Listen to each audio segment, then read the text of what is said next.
Soy Fernando Díaz Villanueva, hoy es 29 de diciembre de 2022 y esto es La Contracrónica.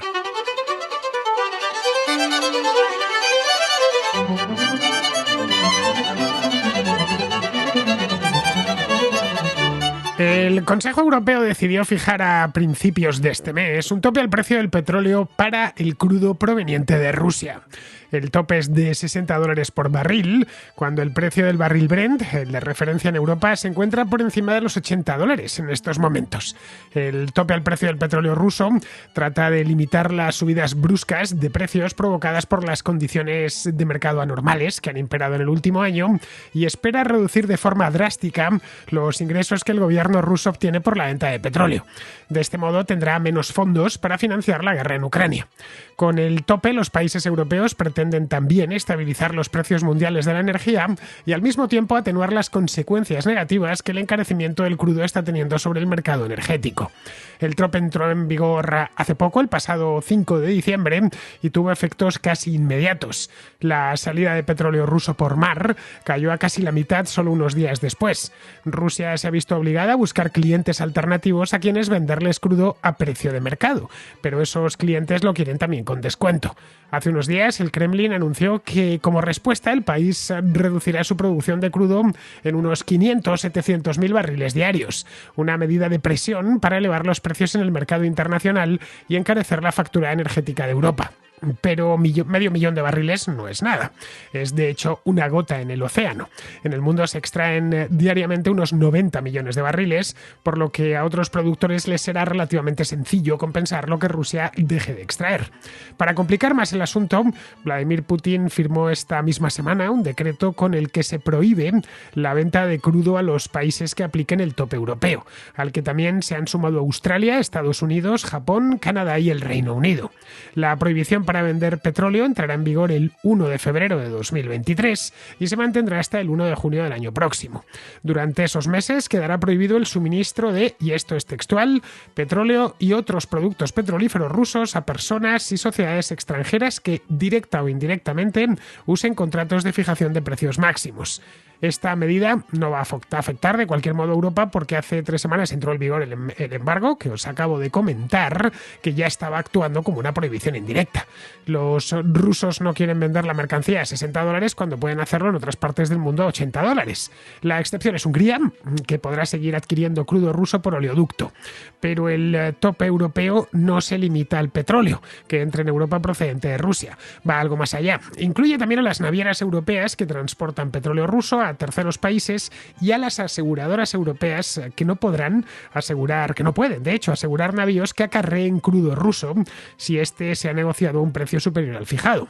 Esto podría sacar mucho crudo del mercado o, por el contrario, meter mucho más, ya que Rusia necesita divisas para el esfuerzo de guerra y eso le obliga a exportar al precio que sea. Si el precio de su barril es más bajo, tendrá que vender más barriles. Es pronto aún para saber qué dirección tomará el mercado petrolífero, pero lo que podemos tener por seguro es que Rusia se verá en problemas en los próximos meses para convertir su petróleo en dinero.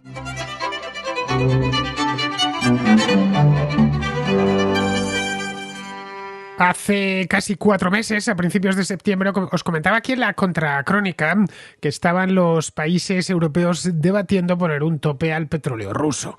En aquel momento estaba todavía la cosa en fase preliminar, la habían estado estudiando a lo largo del verano y a principios de septiembre anunciaron su intención de ponerla en marcha cuanto antes.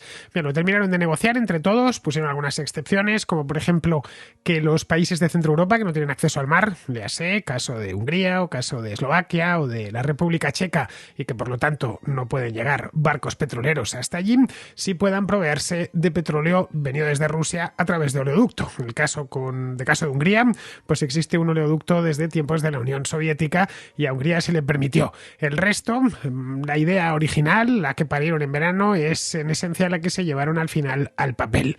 La Unión Europea anunció el día 3 de diciembre que habían llegado a un acuerdo y el día 5 de diciembre, hace casi un mes, entró en vigor. Bien, la cosa había quedado quedó ahí y esta misma semana, el martes exactamente, Rusia anunció que prohibía la venta de su petróleo y de productos derivados del petróleo a países que impongan un tope a su precio de venta. Es decir, estaba respondiendo con algo de retraso, todo hay que decirlo. Hace la semana pasada el ministro del petróleo de Rusia dijo que lo que iba a hacer era producir menos, pero la cosa no se notó y entonces han ido un poquito más lejos. Hasta la fecha los países que han suscrito ese tope son todos los de la Unión Europea, con la excepción de Hungría, es decir, 27 menos Hungría, que puede recibirlo a través de oleoducto. Se ha sumado también Estados Unidos, que fue el primero en prohibir la importación de crudo ruso hace ya muchísimos meses, aunque se notó muy poco porque Estados Unidos importaba muy poquito petróleo de Rusia. Canadá también se ha sumado, 3/4 partes de lo mismo. Canadá es autosuficiente para el petróleo, no necesita importar de ningún lado. Japón, que sí era un buen cliente de Rusia, el Reino Unido y Australia. No son, como podemos ver, unos países cualquiera, sino un club de países ricos, los más ricos del mundo, grandes consumidores en todos los casos, a los que Rusia, por una cuestión de cercanía y de tradición comercial, vendía buena parte de su producción hasta este año. Las dos medidas, la europea de fijar un tope y la rusa de prohibir la exportación, generan, como es lógico, muchísima incertidumbre en el mercado energético, porque no se sabe muy bien lo que va a pasar a partir de ahora. La respuesta del Kremlin, de cualquier manera, se ha hecho esperar, mucho más, desde luego, de lo que los analistas contaban. Pensaron que esto iba a ser anunciarlo el día 3 de diciembre y Putin iba a salir el día 4 respondiendo con algo. Y no respondió ni el 4, ni el 5, ni el 6. Ha esperado pues prácticamente a fin de año. El Consejo Europeo, como os digo, aprobó el tope hace casi un mes y entró en vigor 2 días después. Y Rusia se quedó como un zorro en mitad de una carretera por la noche. No hizo absolutamente nada. Él ha esperado demasiado y además su primera medida, que fuera de anunciar un recorte de producción, tampoco funcionó. El tope en sí, os lo comentaba aquí hace 4 meses, consiste en fijar un precio máximo que al final se terminó determinando en $60 para cualquier barril de petróleo, de petróleo crudo que provenga de Rusia. Pero no solo eso, tampoco permitirá asegurar barcos cuyo cargamento sea petróleo ruso, que sea petróleo ruso negociado a más de $60 por barril. Con esto lo que pretenden es disminuir los ingresos del Kremlin por el crudo, que rondan aproximadamente unos 115.000 millones de dólares al año. Muchísimo. El presupuesto del Estado ruso depende en buena medida del gas y del petróleo, de productos energéticos. Una parte de ese dinero va directa a financiar la guerra en Ucrania. Y eso mismo, poner problemas a la guerra en Ucrania, es lo que quiere provocar la Unión Europea, que Rusia tenga menos dinero en la caja para continuar la guerra. Algo que finalmente, y si es posible, pues le obligue a buscar un acuerdo de paz. Como primera respuesta al tope europeo, el del europeo y del G7, Rusia anunció, como os decía antes, que pondría menos crudo en el mercado. Pero la cosa no ha terminado de arrancar porque no era una gran cantidad. Lo que dijo el ministro de Energía es que reducirían, esto fue hace unos días solo, que reducirían la producción entre 500 y 700.000 barriles al día. Eso puede parecer mucho, y sin duda es mucho, pero claro, en el mundo se producen todos los días 90 millones de barriles, así que es una cantidad muy pequeña que se puede compensar fácilmente. En el momento en el que se anunció el tope, esto fue el 3 de diciembre, el barril Brent, que es el que sirve de referencia en el mercado europeo, cotizaba $85. Cayó luego durante 2 semanas, llegó a situarse en los $76, tengo la gráfica de precios delante de mí, y luego repuntó hasta los 86 actuales, es decir, que está exactamente más o menos al mismo precio que estaba hace un mes. Es decir, que el mercado ni lo ha notado, en una palabra. Putin tenía otra carta que se sacó este martes. Esta vez no era un anuncio de su ministro de Energía, sino un decreto firmado por el propio presidente, que se encargó además de decirlo por televisión. Los medios rusos han machacado durante los 2 últimos días muchísimo con este tema, pues diciendo más o menos que Europa se va a quedar con sus automóviles parados porque no van a poder acceder al petróleo ruso. Ya sabéis lo exagerada que puede llegar a ser la prensa oficialista rusa. Bien, esto era algo con lo que se contaba. Por supuesto que su respuesta fuera eso. Si no me lo compráis al precio que yo digo, pues directamente no os lo vendo. La clásica bravuconada putinesca, como aquella de hacer pagar el gas en rublos. Si queréis gas, tenéis que pagarlo en rublos porque tengo que apuntalar el rublo que se me está hundiendo. Un poco lo mismo que hizo allá por el mes de marzo. El decreto es muy explícito en sus términos, pero a la vez de explícito es muy vago. Desde el 1 de febrero quedan prohibidas a todo esto esto no es desde el 1 de enero, dentro de 3 días, es desde el 1 de febrero, quedan prohibidos, deja un mes, quedan prohibidas las exportaciones de crudo con contratos que directa o indirectamente se ajusten al mecanismo de tope de precios. Ya está, por resumirlo mucho. El decreto, eso sí, como os decía, que a la vez es vago, deja algo de manga ancha al Kremlin para interpretar los contratos un poco a su antojo. Es decir, que puede hacer excepciones cuando le convenga. Cuando crea conveniente puede hacer una excepción. Vale, es cierto que este cargamento va dirigido a Japón, por ejemplo, pero por lo que sea voy a permitir que el cargamento vaya a pesar de que se haya negociado a $60 y a que Japón haya firmado este tope de precios. Esto es importante porque el tope no solo limita a $60 el petróleo que salga de Rusia con dirección a la Unión Europea y al G7, sino que cualquier barco cargado con crudo ruso que esté asegurado por una empresa europea, británica, estadounidense, canadiense, australiana o japonesa tendrá que entregar ese petróleo a $60. Tendrá que haber sido negociado a ese precio. De este modo, por poner un ejemplo del mundo real, un barco que tenga un operador, no lo sé, de cualquier país, ponedle vosotros el nombre, un operador brasileño que tenga bandera panameña y que haya asegurado la carga con la compañía Lloyds de Londres o con la Allianz de Múnich o con la AIG de Nueva York, por citar 3 de las principales aseguradoras marítimas, no podrá transportar el crudo ruso hacia ningún lugar. Mientras se mantenga, el operador evidentemente es brasileño y podría hacerlo. La bandera no habría problema, sería una bandera panameña, pero tendría que buscarse un seguro en otro país. Y le va a ser difícil porque los seguros marítimos, como os contaba en aquel programa que hice en septiembre, están muy concentrados en Occidente y sobre todo y especialmente en Europa. En Londres, básicamente, aunque también muchos de ellos se contratan en Europa continental. Bien, como Putin ha dejado la puerta abierta, es decir, la puerta abierta de reinterpretar los contratos a su antojo, la forma en la que el gobierno ruso interprete los contratos petroleros y las excepciones determinarán si este decreto del martes crea un problema importante en el mercado petrolero mundial. No lo sabemos, no sabemos hasta qué punto, y es más, no lo sabremos hasta pasado el mes de febrero, porque no entra en vigor el decreto de Putin hasta el 1 de febrero. Aquí hay que tener en cuenta una cosa importante. Una parte de las exportaciones de crudo ruso se venden ahora a precios de mercado muy por debajo del tope de $60. Principalmente a países como la India, como China o como Turquía, que se están aprovechando. Saben que los rusos tienen problema para colocar su propio petróleo y aceptan comprárselo, pero no al precio de mercado, no a $80, sino a 50 o a 45. Nos hacemos con el barco, pero nos lo quedamos entero, pero lo pagamos a este precio. Siempre será mejor eso que tenerlo por ahí almacenado o flotando. En fin, cada día que pasa el petróleo metido en un barco es un día que están perdiendo dinero. Ni India, ni China, ni Turquía han accedido a unirse a las sanciones occidentales, porque, entre otras cosas, porque ya estaban adquiriendo crudo de los rusos con grandes descuentos. El Kremlin necesita dinero, muchísimo dinero.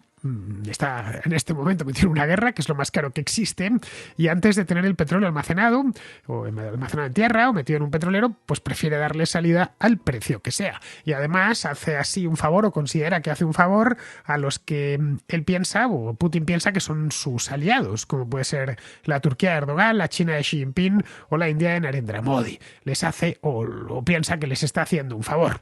Muchas de estas operaciones a descuento entre Rusia y terceros países se han realizado con intermediarios occidentales porque no estaba prohibido. Es decir, un petrolero ruso podía salir de un yacimiento en el Ártico y llevar petróleo a China y que esa carga la hubiese asegurado Allianz. Sin ningún problema. Allianz no tenía problema. Ahora sí lo tiene. Ahora Allianz no puede asegurar esa carga. Aunque la carga vaya de la India, bueno, en este caso de Rusia a la India, o de Rusia a China, o de Rusia a cualquier otro país. Se tendría que buscar el operador del barco de la carga, el intermediario tendría que buscarse una aseguradora que no estuviese en ninguno de estos países. Esto complica bastante las cosas y hace que el comercio de crudo sea mucho más ineficiente. Obviamente, no hay otra. Y esto, como es evidente, pues va a repercutir de alguna manera en los precios. Así que si el gobierno ruso decide interrumpir por completo las exportaciones de petróleo a clientes no occidentales, podría reducir la oferta mundial y hacer subir los precios. Si solo se apunta a los países occidentales que aplican estrictamente el tope de precios, el impacto será mucho más moderado, ya que casi ninguno de estos países está comprando ahora mismo petróleo ruso, o si compra algo es algo residual y tiene por supuesto planes de dejarlo de hacer en los próximos meses.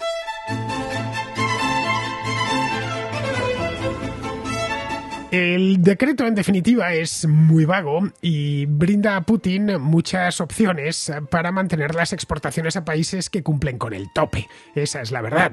Con todo, esta es una señal que Rusia se encuentra en una situación muy vulnerable, que necesita los ingresos del petróleo y por lo tanto no puede tomar medidas de represalia excesivamente radicales. Bueno, el resultado lo tenemos ahí. A pesar de que la intención de Putin es alterar el mercado, haciendo subir el precio para que los europeos paguen más por la gasolina, los hechos son que los contratos de futuros para el crudo Brent se mantienen muy planos. Vamos, que el mercado ni se ha inmutado, descontando que las excepciones del Kremlin van a ser numerosas, mucho más numerosas, desde luego, de lo que a Putin le gustaría.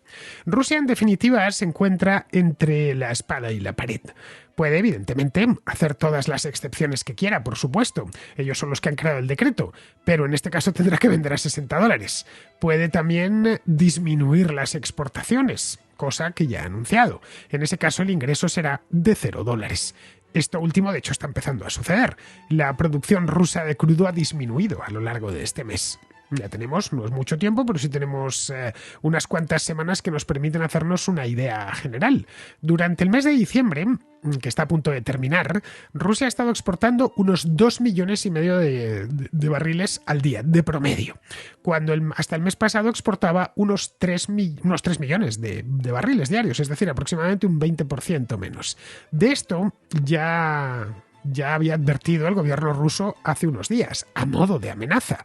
Pero antes de esa amenaza, Rusia ya estaba exportando menos porque el tope europeo se está cumpliendo por la cuenta que les trae a las aseguradoras y a las navieras, que se exponen a sanciones si transportan petróleo ruso negociado a más de $60 o si aseguran un barco cuyo petróleo se haya vendido a más de $60. En la bajada de las exportaciones también ha influido el hecho de que China está demandando menos crudo. Desde hace un año, China está absorbiendo parte del crudo ruso que antes iba a Europa, por lo que si ese mercado falla, los rusos lo notan en el acto. Junto a China lo exportan también a la India, en gran cantidad, pero los indios saben perfectamente lo apurado que va Putin. Así que están pidiéndoles, como os decía antes, grandísimos descuentos. Trasladar el petróleo desde Rusia hasta la India es además más caro, más costoso y lleva más tiempo. Los petroleros rusos tenían el mercado europeo muy cerca. Tenían a su cliente principal al lado, lo mismo que sucedía con el gas. Salían de los yacimientos del Ártico los petroleros y en pocos días, muy pocos días, estaban descargando en las terminales del norte de Europa, las refinerías. Era una cosa muy conveniente. No tenían más que sacarlo de un sitio, navegar 3 días y llegaban ya a una terminal, el cliente, descargaban y el negocio estaba cerrado. Con la India no es así. Con la India tienen que dar un rodeo considerable a todo el continente euroasiático, un rodeo que se puede demorar un mes o más. A Rusia le queda otra opción, que han dado en llamar flota fantasma o flota en la sombra, que supongo que si os interesa este tema habréis leído algo sobre ello en los últimos días. Es decir, petroleros que transportan la carga asegurados con compañías no occidentales. Esta flota fantasma transporta también petróleo iraní y petróleo venezolano sometido a sanciones. Los barcos de esta flota o son rusos o navegan bajo pabellones de conveniencia. Sus propietarios son sociedades con sede, por ejemplo, en los Emiratos Árabes Unidos, que compran buques en el mercado de segunda mano. Es decir, petroleros viejos a punto de ser retirados o incluso ya retirados del servicio y que esperaban para ser desguazados en Pakistán o en la India. Son las grandes empresas del sector, como por ejemplo Frontline, que es sueca, es la mayor empresa, dueña de petroleros, tiene más de 70 petroleros de gran tamaño, eso no lo pueden hacer. porque tiene la sede en Europa, en Estocolmo concretamente. Los transportistas que acarreen crudo ruso, negociado por encima de los $60, pues inevitablemente tratarán de ocultar sus actividades, no les va a quedar otra. Por ejemplo, transfiriendo el petróleo de un barco a otro en alta mar para ocultar la procedencia de la carga. Eso es una cosa que se ha hecho siempre, ¿no? O apagando sus transpondedores para que no los puedan vigilar desde plataformas, por ejemplo, como Marine Traffic, que eso lo puede rastrear cualquiera. No tenéis más que ir a la web, mirarlo y podéis saber exactamente, si vivís en una ciudad costera, qué barcos están pasando por delante. Se ha formado, por lo tanto, un mercado B de transporte de crudo en un mercado A que ya está de por sí saturado de crudo. ¿Y por qué? Pues porque la economía global no marcha bien, eso lo sabemos todos. China no termina de arrancar, tiene infinidad de problemas desde hace ya un año, Estados Unidos no atraviesaba su mejor momento y en Europa, pues ¿qué queréis que os diga? Las cosas no están bien. Esto tiene un reflejo inmediato en el mercado del petróleo.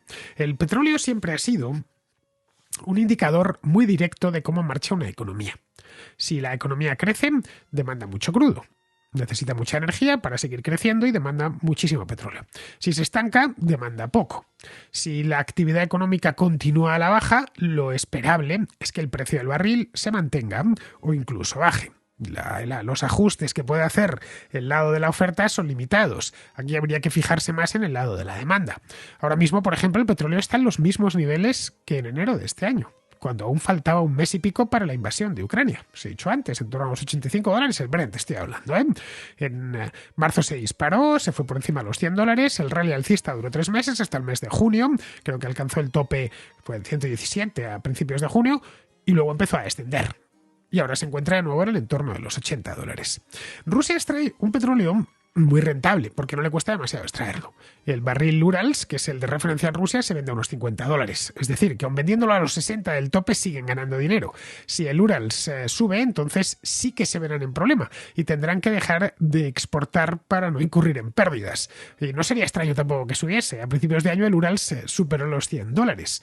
Entre tanto no sabemos muy bien por dónde irá la cosa. Ambos, los compradores y los vendedores, tienen sus propias bazas para salirse con la suya, que pueden explotar en su beneficio. En Europa, la decisión es ir desacoplándose energéticamente de Rusia. Esa es una decisión política que se puso en marcha en el mes de marzo y que va lenta pero segura. El gas ruso sigue fluyendo básicamente a través de lo que llega a través de los metaneros, porque los principales gasoductos están cerrados ya hoy por hoy y fluye con cuentagotas hacia el continente, que ha tenido que empezar a buscar provisiones en otras partes del mundo. Algunos países, como puede ser el caso de Qatar o los propios Estados Unidos, están haciendo un gran negocio con Europa, especialmente este invierno. Han comprado cantidades ingentes para poder llenar las reservas. Los alemanes acaban de poner en funcionamiento su primera planta de regasificación. La inauguró Olaf Scholz hace un mes, menos de un mes, a principios de diciembre, en las costas del Mar del Norte, y tienen previsión de abrir otras 3 más. Y han vuelto a encender las centrales de carbón, que iban a ser desmanteladas. En toda Europa se han llenado las reservas de gas al máximo, ha disminuido, por supuesto, el consumo y hay una fiebre renovable como no se recordaba. Por todas partes se están construyendo plantas fotovoltaicas y eólicas, y las que no se están construyendo se van a empezar a construir en cuestión de unos pocos meses. Y lo más importante de todo, varios países han vuelto a poner sobre la mesa la energía nuclear, de la que nadie quería oír hablar hasta hace un año. Francia quiere construir 6 nuevos reactores, ya lo ha anunciado Macron, y el Reino Unido construirá 8 de gran tamaño y otros 16 modulares de estos pequeñitos. En Alemania han retrasado el cierre de las 3 centrales que les quedan y que deberían cerrar este mismo día 31.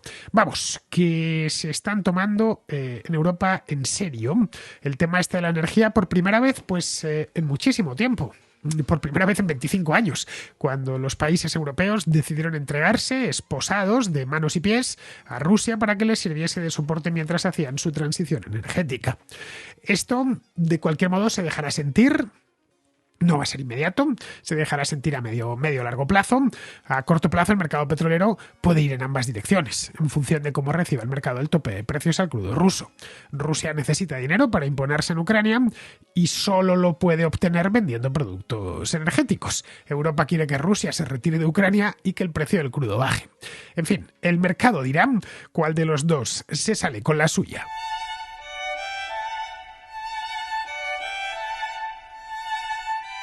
Vamos con la contrarréplica. Empezamos con Alberto, que nos habla de una iniciativa del gobierno de regalar los viajes en los trenes de cercanías y regionales que no está saliendo como el gobierno esperaba. Hola Fernando, me gustaría comentar un tema que creo que no has tratado por el momento, que es la subvención que lleva vigente unos meses en relación a los viajes en tren. Creo que hay un bono de más de 20 viajes a 20 euros o algo así.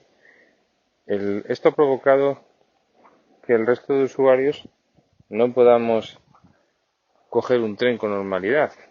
Yo chequeé un trayecto, o mi familia chequeó un trayecto para venir a visitarnos y no encuentra viajes. No encuentra viajes desde hace varios meses y el motivo que ha reconocido Renfe es por esta medida y ha establecido algunas medidas correctoras, como el que si las personas reservan el trayecto pero no acuden y el tren va vacío, pues se les retirará ese abono.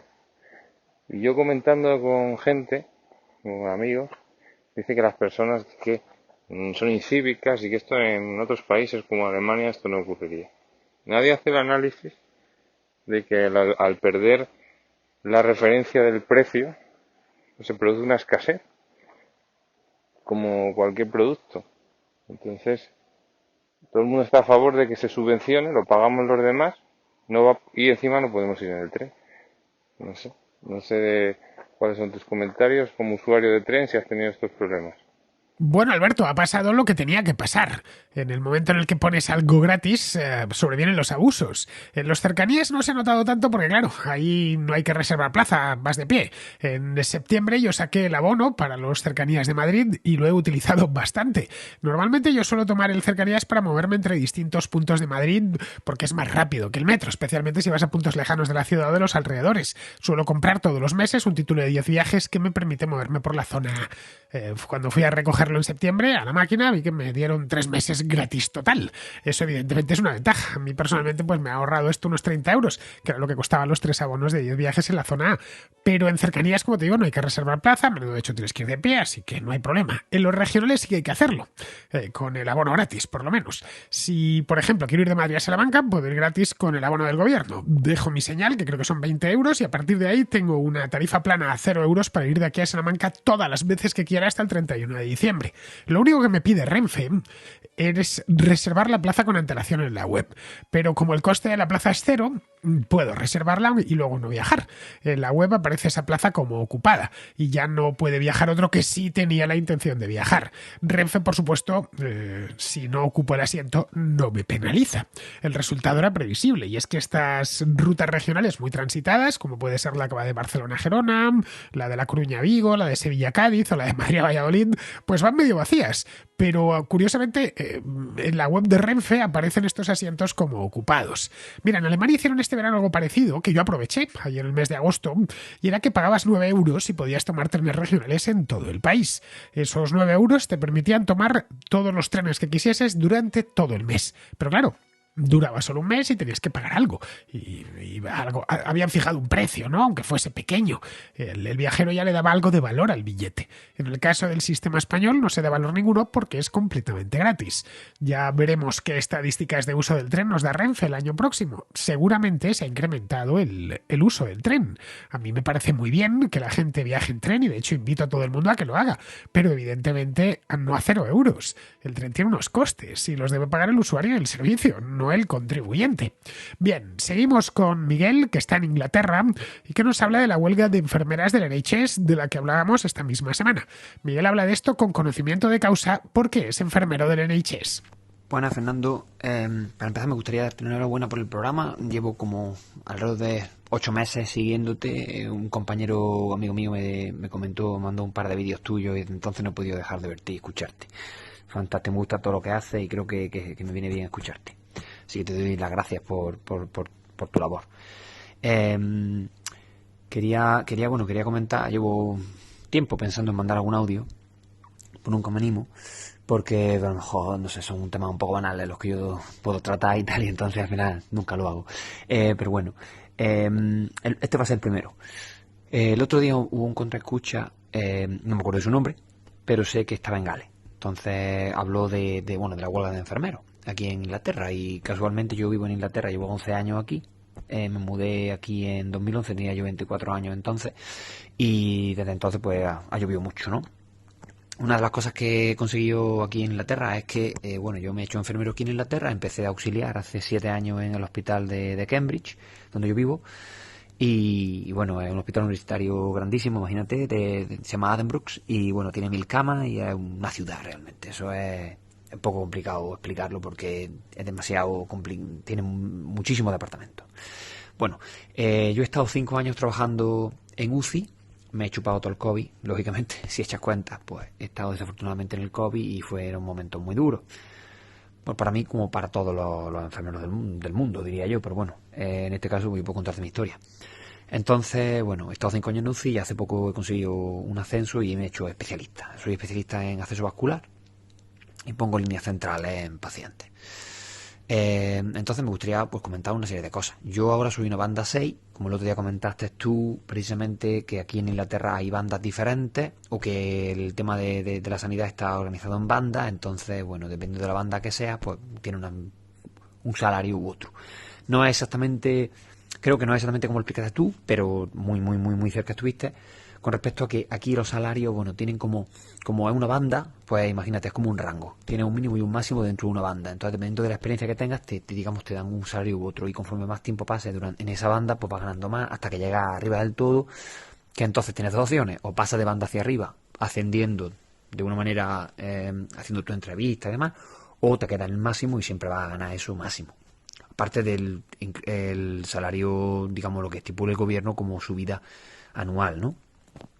Entonces, bueno, yo como banda 5, pues he estado ganando unas 25.000 libras, porque yo, claro, estudio enfermería aquí, entonces, bueno, no era mucho dinero, y ahora en 6 estoy alrededor de unas 33.500 al año más o menos. Entonces, una de las cosas que me gustaría remarcar es que, aunque tu salario es de 33.500, lógicamente luego hay tasas que pagan un 20%, o sea, que te quitan una pasta, y el compañero el contraescucha que comentó, dijo, pues esos son 26.000 euros o 30 y tantos mil euros. Yo en euros no puedo contar porque yo no vivo en España. Entonces decir euros es absurdo. Que luego el cambio salga mejor o peor es otro tema. Pero yo vivo en Inglaterra y pago en Inglaterra. Igual que en España, una casa, no sé, dependiendo de la capital donde viva o en el pueblo donde viva, la casa va a ser pues de un precio u otro. Aquí te puedo asegurar que Cambridge es la ciudad más cara de Inglaterra después de Londres, a la hora de vivir. Aquí ahora mismo una habitación para una persona sola con un baño compartido vale unas 600 libras al mes. Entonces, eso hace que, bueno, los salarios no son los salarios de Londres, porque en Londres tienen una bonificación. Aquí los salarios, pues, desafortunadamente no son tan altos.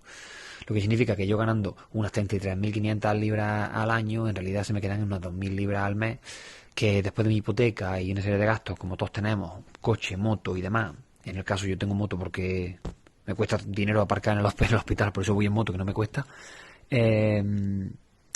Pues no te creas tú que me sobra tanto dinero, vamos. Al contrario, hay veces que no puedo ni ahorrar nada, y eso que bueno, que soy un trabajador que está ahí dándolo todo. Entonces, bueno, eso por un lado, ¿no?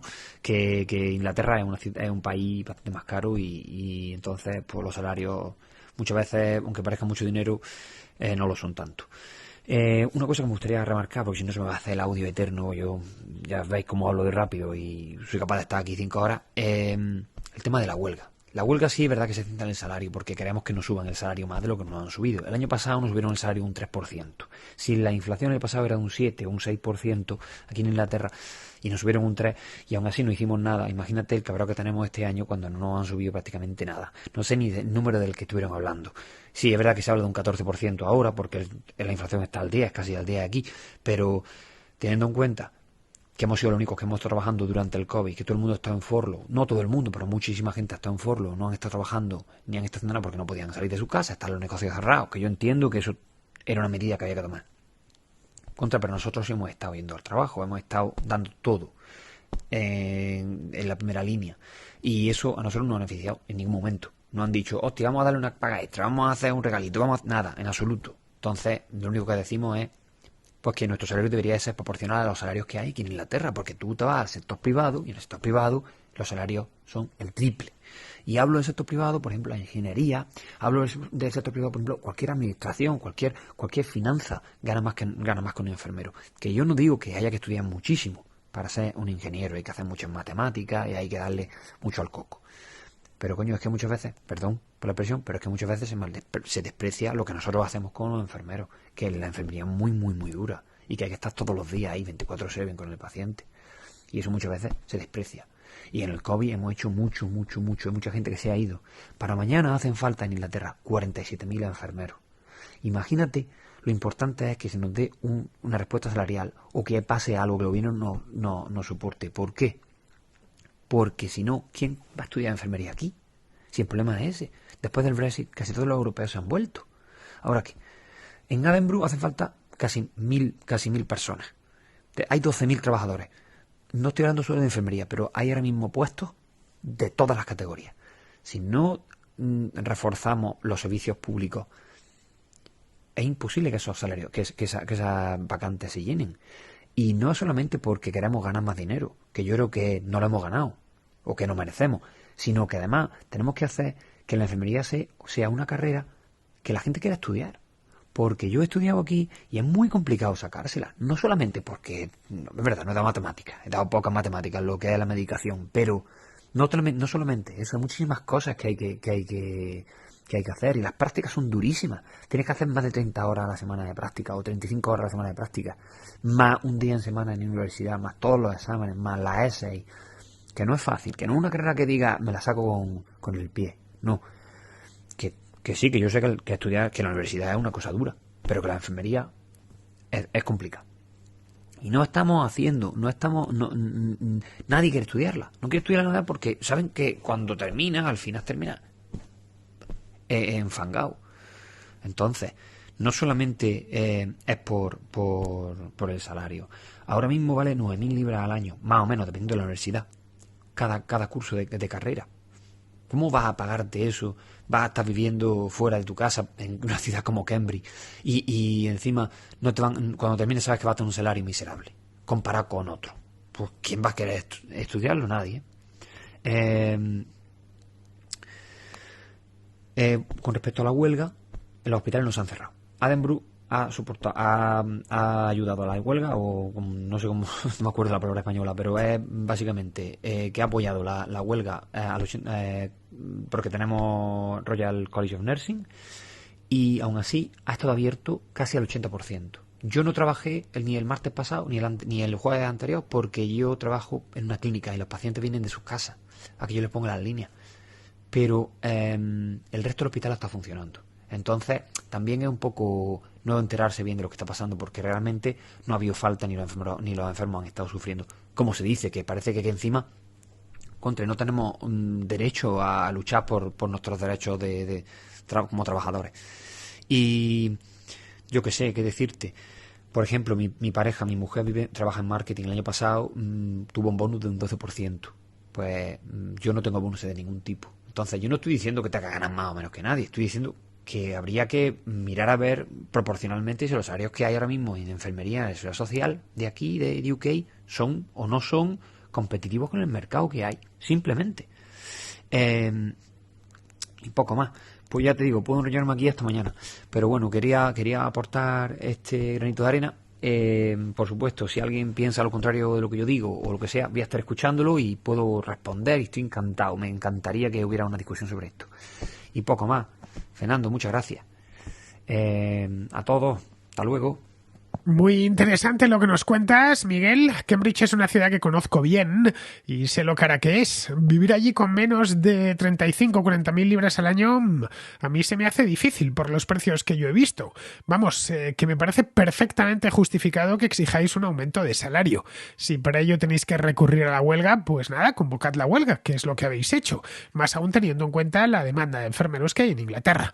Respecto a la dificultad de la carrera de enfermería, para mí no es que sea difícil, es que es simplemente imposible. Yo soy de los que veo una herida sangrando y me da un mareo, de los que miran al techo muertos de miedo cuando les van a poner una inyección. Así que para mí lo de la enfermería es algo propio de superhombres. Cuando llego alguna vez al médico o al hospital y me atiende una enfermera, la miro como si fuese una heroína. En fin, vamos con Javier, que nos habla de fútbol, de cómo nació este deporte y de lo importante que es. Mira, te mando esta nota de voz en relación a un comentario que has hecho a un contraescucha, que te mandaba una nota de voz sobre la victoria de Argentina y mostrabas tu poco interés sobre el fútbol y ese punto de vista que muchos tienen sobre cómo el deporte saca a veces lo peor de la gente.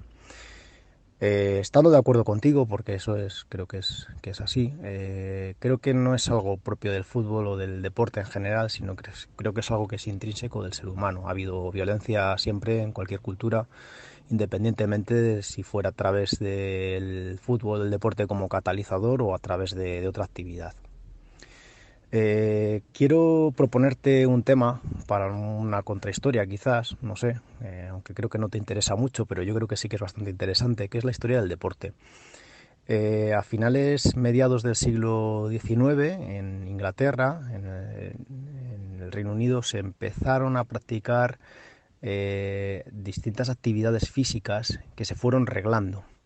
Hubo un pedagogo que es famoso como uno de los precursores del deporte actual, que se llama Thomas Arnold, que trabajaba en la Public School de rugby, y lo que hizo, preocupado por la actividad que desarrollaban los chavales de su escuela, de su Public School, que a pesar de tener ese adjetivo público, también era una escuela no pública, sino en la que se formaban los futuros dirigentes de Inglaterra, y bueno, pues preocupado por las actitudes que tenían y los comportamientos que tenían, el consumo de alcohol, peleas y demás, decidió tomar varias actividades físicas que se desarrollaban en la zona y crear un deporte que es una actividad física arreglada, es lo que viene a ser el deporte. Esto pues funcionó y se fue extendiendo. Esa actividad física arreglada la tomaron pues empresas para sus propios trabajadores. Bueno, pues poco a poco se fue construyendo lo que es el deporte que conocemos hoy en día. De hecho, hay clubes que son mundialmente famosos, como por ejemplo pues, en Inglaterra el Arsenal, que era la empresa que se encargaba de fabricar, como dice su propio nombre, los arsenales, ¿no? para la corona británica. Lo que es hoy en día es un club deportivo pues muy, muy importante, pero su fundación y su inicio era a través de la propia empresa y de sus trabajadores. Como este ejemplo, pues hay muchos más, incluso vinculados al ejército o incluso a iglesias. Bueno, la fórmula del deporte fue algo pues interesante para controlar esos comportamientos a veces violentos, poco cívicos, de trabajadores, de estudiantes, y se fue extendiendo hasta la fecha en la que, bueno, pues aparte de lo que es el deporte de élite que todos vemos y que ocupa telediarios, pues creo que el deporte es algo que va mucho más allá y que realmente es interesante para formar. Yo creo que estoy completamente de acuerdo con la gente que piensa que transmite valores positivos. Yo soy lo que soy hoy en día gracias al deporte. He practicado deporte toda mi vida, ahora ya pues de una forma pues aficionada completamente, pero creo que es importante que dentro de la etapa formativa de las personas haya momentos en los que puedan desarrollar un deporte, y si es en equipo mejor, pues para trabajar todos estos valores que comentaba Claudio, del respeto, del esfuerzo, de la tolerancia al fracaso, del saber celebrar bien las victorias, todas estas cosas que creo que se trabajan atrás del deporte, que creo que son importantes. Bueno, no me extiendo mucho más porque creo que me estoy yendo mucho de tiempo. Te agradezco mucho todo tu trabajo, disfruto muchísimo con tus programas y mando un saludo a toda la comunidad. Un abrazo. Pues mira, Javier, ya hay contrahistoria de los orígenes del fútbol, se titula El balón envenenado y es de noviembre de 2020. Ahí contaba cómo nació y cómo fue adquiriendo las reglas que hoy tiene este deporte, que por cierto, nació tal y como hoy lo conocemos en Cambridge, que acabamos de hablar de ella, en el año 1856. Años más tarde se jugó un partido en el Parker's Peace entre los Old Etonians y los Old Harrovians con esas reglas ya, las Cambridge Rules. Con algunas modificaciones, esas mismas reglas han llegado hasta nuestros días. A ver, a mí el deporte en sí, el deporte del fútbol me parece muy bien. Como deporte yo no tengo nada en contra. Cualquier deporte me parece bien. De hecho, nada tengo contra el deporte. Creo que es necesario practicar algo de deporte en el día a día. Es algo muy saludable para el cuerpo y para la mente. Luego el deporte, además, como bien dices, enseña mucho, especialmente si lo realizas en equipo.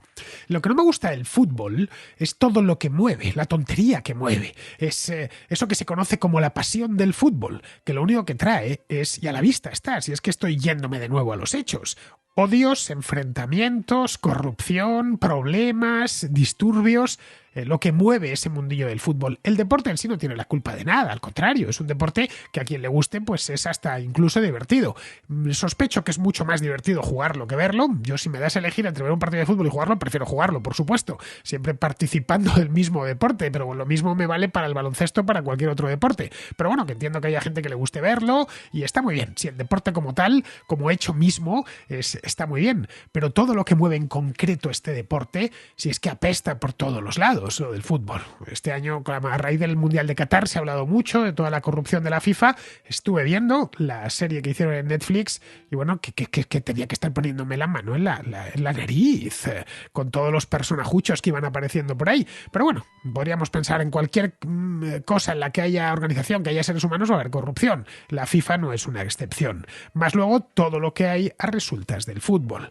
En fin, yo cuando voy al auditorio no me encuentro que la gente se apalea en la grada, ni mucho menos. Las plazas de toros, la gente no termina y los que son defensores de un torero y los de otro se lían a palos. En cambio, eso es bastante común en los estadios. ¿Ves cómo está lleno de policía cuando va a jugar el Real Madrid en el Bernabéu? Aquello parece que es una manifestación de alto riesgo, ¿no?